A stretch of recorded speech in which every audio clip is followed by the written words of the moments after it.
బాలకృష్ణ, నటుడు.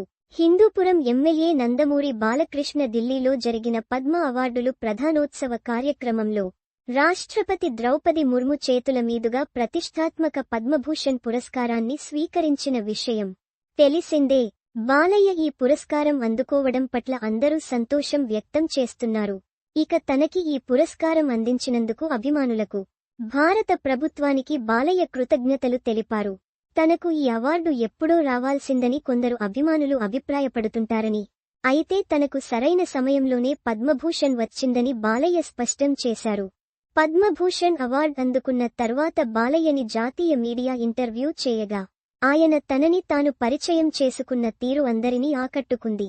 నా పేరు బాలకృష్ణ, నేను ఎన్టీఆర్ కుమారుడిని, మా ఇంటి పేరు నందమూరి అంటూ చాలా వినయంగా పరిచయం చేసుకున్నారు. తెలుగులో స్టార్ హీరో, శాసన సభ్యుడిగా హ్యాట్రిక్ విజయాలు సాధించిన కూడా ఉత్తరాది వారికి బాలయ్య పెద్దగా తెలియదు. కాబట్టి ఆయన ఈ విధంగా పరిచయం చేసుకున్నారు. త్వరలో తాను చేయబోయే సినిమాల గురించి వివరించారు. ఇక హిందూపూర్ శాసనసభ నుండి 3 పర్యాయాలు విజయం సాధించిన బాలయ్య అక్కడ చేస్తున్న అభివృద్ధి కార్యక్రమాల గురించి చెప్పుకొచ్చారు.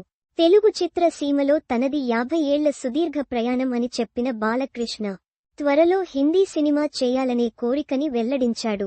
ఇక తనకి చాలా అభిమాన సంఘాలు ఉన్నాయని, రిజిస్టర్డ్ ఫ్యాన్స్ తనకు ఉన్నట్టు వేరే వారికి లేరని, అభిమానుల ఫోన్ నెంబర్స్ కూడా నా దగ్గర ఉంటాయి కాబట్టి అప్పుడప్పుడు వారితో మాట్లాడతానంటూ బాలయ్య స్పష్టం చేశారు.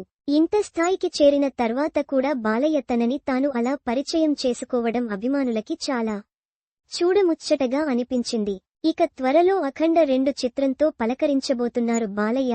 ఈ చిత్రాన్ని హిందీలో కూడా రిలీజ్ చేసే ఛాన్స్ ఉంది.